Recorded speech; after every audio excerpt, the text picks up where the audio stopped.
This past Thursday, NLW presented its first ever house show live from Denver, Colorado in the Pepsi Center. It featured some very interesting developments as it pertains to the future of this company and our upcoming show in Chicago for NLW 101.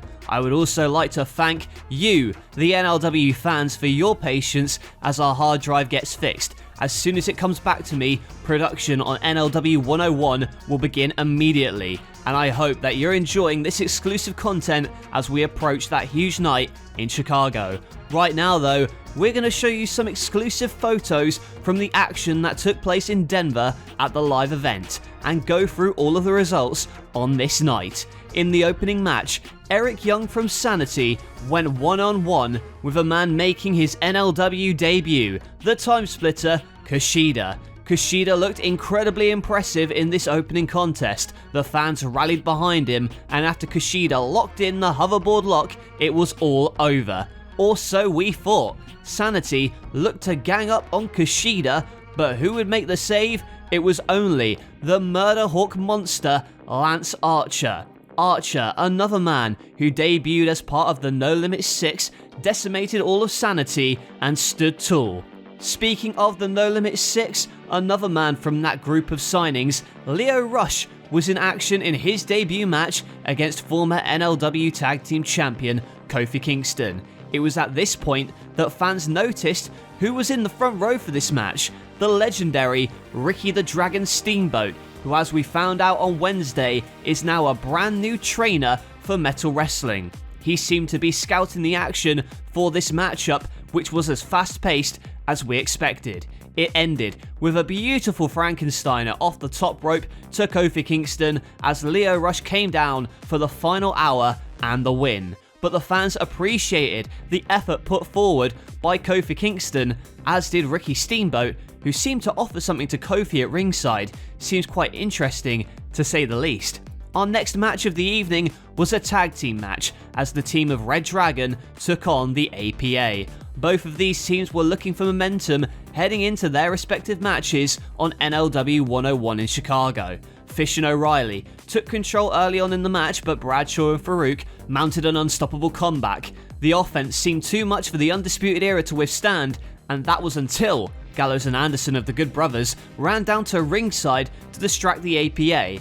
This led to the high and low and the win for Red Dragon. Of course, we know that the APA will team with Orange Cassidy to take on AJ Styles and the Good Brothers in a Chicago street fight on NLW 101. And on that exact same show, the team of the Jurassic Express, that's Jungle Boy and Luchasaurus, will be making their tag team debut against Red Dragon. Women's action was on the cards up next, as Nikki Cross from Sanity went one-on-one with the Kabuki Triad's Asuka. The unpredictable Nikki Cross couldn't withstand the offense of Asuka, and with their manager, Paul Ellering at ringside shouting words of encouragement, Asuka quickly put away Nikki for the submission win. Now the question remains, with so many women injured, including Becky Lynch at the hands of the Kabuki Triad, who is safe from this dominating trio of Kairi Sane, Io Shirai, and Asuka? Halfway through the night, and what was initially penciled in to be Daniel Bryan's return match was changed at the last minute. This is because Daniel Bryan requested his release on NLW 100, and it was granted by the EVP Triple H, so a spot was open to face the Ministry's Christian Cage, and fans were in for a big treat as they witnessed the return of the legendary Jushin Thunder Liger. Liger brought the fight to Christian, and it looked like he hadn't missed a step. Liger soared and eventually hit the Liger Bomb for the win. After the match, Liger had something to say. He said that he thanked the fans for their support. It had been a rough 6 months to recover from his injury, but now he was back. He had a difficult decision to make, and he said that this match was his last for NLW, stating he was moving on to greener pastures. Liger received a standing ovation, and I think I speak for everyone when we say we hope to see Liger back in action someday. Next up, we saw Rey Mysterio go one-on-one with Hiromu Takahashi of LIJ. This X Division clash excited the fans in attendance. It was youth versus experience. There were several points where Hiromu looked to have it won. That was until Rey dialed it up, hit the 619 and scored the victory over Hiromu.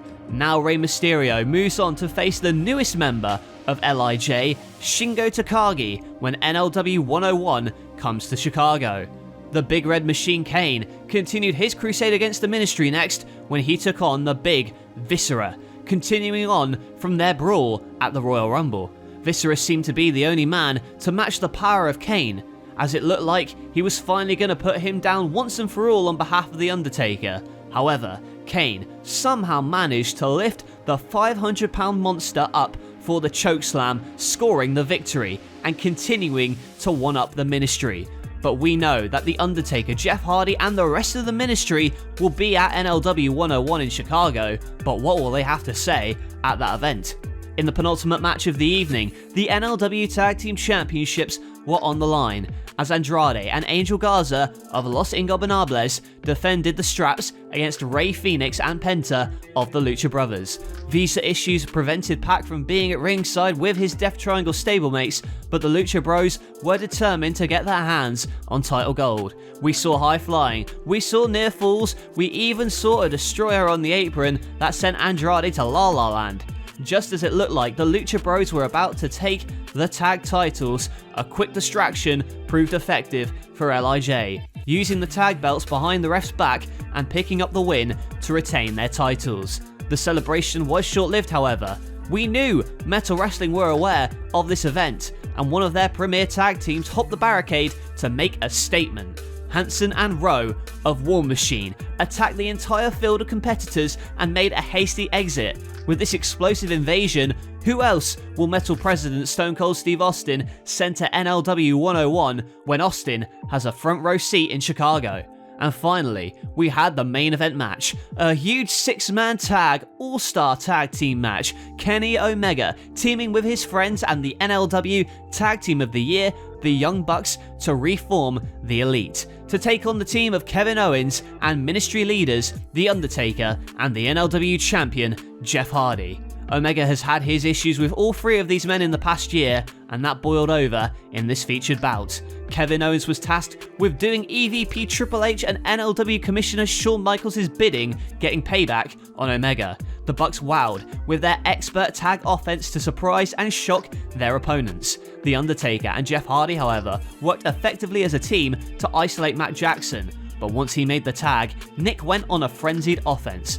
But things took a turn when Shawn Michaels came down to ringside to once again mess with Kenny Omega, allowing Kevin Owens to hit a pop-up powerbomb on the apron. The Bucks were no match in this handicap situation. A tombstone piledriver on the outside to Matt and a swanton in the ring put away Nick Jackson for the evil team to score the victory. Jeff Hardy perhaps sending a message to the Royal Rumble winner and #1 contender, the Prince, Finn Balor, who as of this moment is still yet to be signed to NLW or Metal Wrestling and thus remains a free agent. And just before NLW wrapped up proceedings for this live event, flyers started to fall from the ceiling. Fans in attendance didn't quite know what to make of this, but as they looked closer, it was an ad for a special underground metal wrestling event taking place next Saturday night, promoting a huge match for their new company, as Edge takes on Jon Moxley, a stop-motion extravaganza before Metal Wrestling airs live in a few weeks' time. This publicity stunt seemed to work on the fans and anger Triple H, who stormed out to ringside. One thing is for sure though, Edge and Jon Moxley are gonna tear each other apart next Saturday when Metal Wrestling presents Mox vs Edge, The First Dance. This was a very eventful house show. Like I said, my hard drive is still being fixed, but as soon as it gets back to me, production will begin on NLW 101. So stay tuned to my Instagram, linked in the description, for all the latest news and updates. I'm not sure I'm supposed to promote it as I don't work for them, but I would highly suggest watching Mox vs Edge, The First Dance, presented by Metal Wrestling this coming Saturday night, a stop-motion exclusive before Metal Wrestling begins airing live episodes. Comment down below what you thought of the action here tonight, and subscribe to No Limits Wrestling to keep up with all the exciting matches. That's it from me. Thank you for watching, and I will catch you guys later.